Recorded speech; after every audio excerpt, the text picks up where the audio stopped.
estamos de volta com o RN Acontece e eu recebo aqui no estúdio o secretário estadual de Tributação, André Horta. Secretário, boa tarde, bem-vindo. Boa tarde, Ana. Muito obrigado pelo convite. Secretário, balanço de 2015 na ótica da tributação. Como encerramos? 2015 foi um dos anos mais difíceis que eu vivi como técnico, né, do ICMS. A gente nunca viu um enxugamento de receitas tão grande. Embora ele seja, do ponto de vista histórico, né, relativamente pequeno, o mundo viveu crises muito maiores, mas nós que trabalhamos com o ICMS há 2 décadas, a gente nunca viu um enxugamento tão grande. Então, é nesse momento, Ana, que se desafia mais os gestores, né? Se desafia mais o governador, se desafia mais os secretários, os coordenadores, todos que compõem, né, o governo, são muito requisitados a como superar, né, esse momento que está aí. Eu acho que nós estamos superando da melhor forma possível. Eu sou extremamente otimista em relação a 2016. Acho que em 2016 nós já demos uma boa enxugada na crise política, né, que estava realmente aprofundando a crise econômica, e corrigimos questões sistêmicas que eram importantes, Ana, serem corrigidas. Por exemplo, o câmbio brasileiro, né? O câmbio brasileiro foi aquele câmbio irreal, aquele câmbio que desindustrializou o país durante muito tempo, e hoje o câmbio está um câmbio mais competitivo. Hoje é possível haver um ressurgimento da indústria brasileira. Esse processo, a gente não corrige o câmbio em outubro e quando chega em fevereiro a indústria já está aí. Não é assim, né? A indústria tem um certo tempo para poder se reerguer.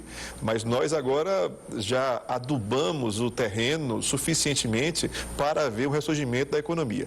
E surgindo a economia, vai surgir receita. A receita principal do Rio Grande do Norte, estadual, de todos os estados, é o ICMS. O ICMS depende do consumo, né? Nós começamos ano passado com o então ministro Levi, segurando o consumo para segurar a inflação, né? No final do ano não tivemos um ano tão feliz assim, né? Porque o consumo foi segurado, mas a inflação não foi segurada. E parece que não é a questão do consumo, né, que está segurando a inflação. São outras coisas, né? Foi a questão do dólar, que corrigiu dívidas, foram outros fatores. Não estou nem entendendo, por exemplo, Ana, por que está se falando agora de pegar esse juro aí de 14,25 da Selic e subir isso aí. Porque, assim, o PIB caiu 3,72%, né? Então, assim, não é consumo que tá resolvendo, né? Confio muito, estou muito esperançoso também em vários aspectos esse ano. A gente tem que ser otimista, senão não acontece a economia. Então, estou muito esperançoso com o ministro Barbosa, que é um desenvolvimentista, né? Que isso significa dizer que ele é muito mais sensível a crédito, muito mais sensível ao estímulo das receitas, né? Eu não acredito que ele vai querer comprometer os serviços que existem hoje. Eu acho que ele vai querer que o Brasil, a partir disso aqui, avance, né, além do que se está. Então, eu acho que nós vamos encontrar, sim, um cenário de poder reagir já no segundo semestre, quem sabe já voltar a crescer. Eu vi que a previsão do PIB vai ser de queda, né, para esse ano, do relatório Focus, né, uma queda um pouco menor, né, do que se teve esse ano. Mas o Rio Grande do Norte cresceu 3% em arrecadação, mesmo nesse ano tão difícil.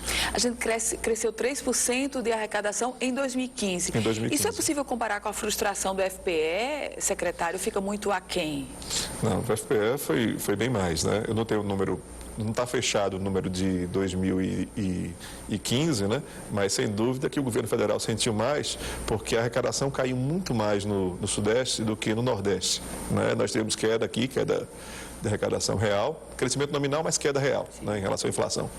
Mas o Sudeste teve queda nominal desde o início do ano, né? Rio de Janeiro, a gente está acompanhando a dificuldade do Estado, Rio Grande do Sul, Brasília. Então, as regiões mais industrializadas do país, que pagam imposto de renda e IPI em maior quantidade, maior volume, é esse valor do IPI e do imposto de renda que sustenta o FPE. Então, relativamente, os valores caíram mais, por isso que o FPE caiu mais. Não só o FPE, como também o FPM. tivemos a queda da primeira parcela do FPE de 17% agora, dia 10, né? Da primeira parcela. Espera-se que... Do Fundo de Participação dos Estados, 17%. 17%. Espera-se que na segunda parcela do dia 20, na terceira do dia 30, isso seja equilibrado, né? A gente não pode estar dispensando receita nenhuma esse ano. Esse ano precisa se crescer a economia em vários aspectos. A reforma tributária está aí, né? E nós vamos corrigir um aspecto muito importante da receita brasileira, Ana, que toda vez que eu venho aqui eu te falo esse assunto, que é preciso, qualquer pessoa que fale sobre direito tributário precisa falar sobre regressividade. No Brasil, quem ganha pouco paga muito imposto e quem ganha muito imposto paga menos imposto que quem ganha pouco. Então a regressividade precisa ser corrigida.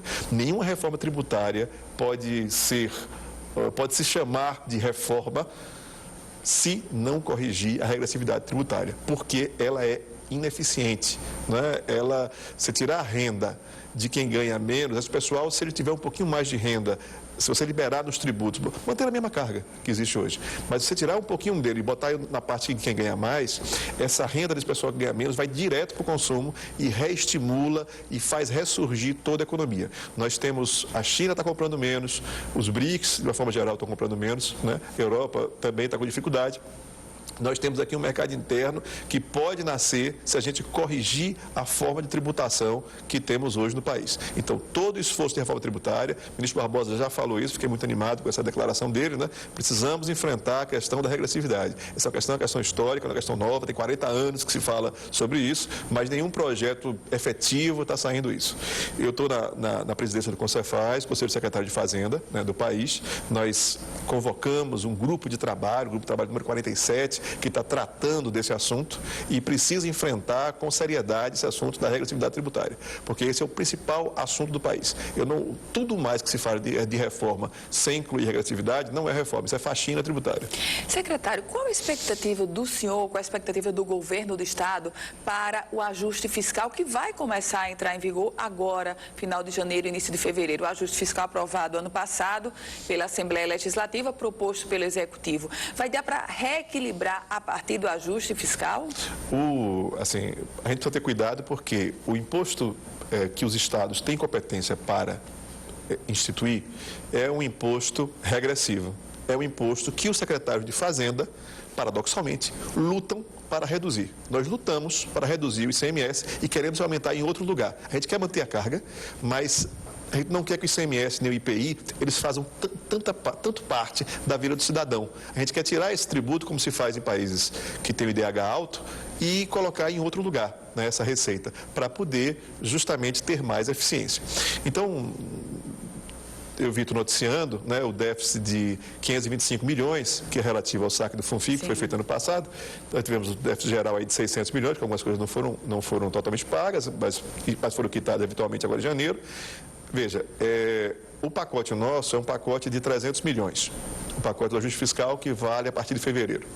Desses 300, 100 milhões mais ou menos, 89, vai para os municípios. Então, o pacote do Estado é em torno de 217 milhões. Isso é uma parte, né, do débito. Nós temos outras fontes de receita para ajudar o Estado a rodar. A internet, por exemplo, a internet era cobrada, Ana, toda vez que se comprava um produto pela internet, no comércio eletrônico, ficava todo o imposto na origem. O Rio Grande do Norte não é uma origem, o Nordeste não é uma origem de venda de internet, é mais um destino, né? Então, nós perdíamos muito imposto nisso. Esse ano esperamos uma receita de mais ou menos 40 milhões de reais só com a parte da internet. Então, vamos somando aí. Uma outra coisa, a CPMF. A CPMF foi instituída e se acabou em 2003. Né? Muitos disseram na época que nunca deveria ter sido desinstituída, porque a saúde nunca não experimentou essa melhora absurda para a gente poder dispensar a receita naquele momento. Mas acabou e agora estão voltando, estão falando no retorno dela a partir de julho para se cobrar a partir de novembro, que tem a noventena da cobrança na parte de saúde e na parte de previdência. Bom, se a CPMF, no formato que o relator, o deputado Júlio César, do PSD do Piauí, se ela tomar aquele formato, ou seja, uma parte da União e uma parte dos estados, o Rio Grande do Norte vai receber aí, no cálculo de hoje, pode ser que para a semana seja outro, mas no acordo que foi feito até hoje, conversei com o deputado Júlio César ontem sobre isso, 450, 470 milhões. Bom, está coberto o déficit, né? Está coberto, deve ter dinheiro até para investimento, né? Se por acaso tudo isso for bem sucedido. Mas tem as questões, né, Ana? Isso é para novembro, né? Nós temos que rodar o ano. Acreditamos que a economia também, ela vai melhorar porque a crise política, ela deu uma arrefecida, sem dúvida, não foi nesse início de ano, e eu espero que ela continue com essa arrefecida e que o empresário recobre a confiança e que o investidor venha aqui para o Rio Grande do Norte. O Rio Grande do Norte é uma terra de grande fertilidade econômica. Aqui é o lugar de se investir, é uma terra bonita, é uma terra clássica do Brasil, assim, aqui é perto da Europa, aqui é perto do negócio, o empresário aqui é inteligente, então nós temos todas as ferramentas para o desenvolvimento e de sair, inclusive, na dianteira do Nordeste. Secretário, e falar no Rio Grande do Norte, o ano começou na expectativa, o hub da Latam.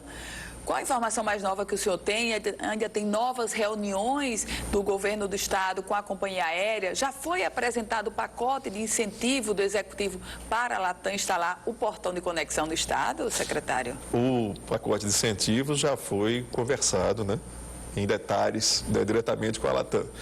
Assim como o Ceará já conversou, assim como o Pernambuco já conversou. Assunto sigiloso, evidentemente, porque ninguém quer dizer o que vai dar, porque senão o outro copia, né?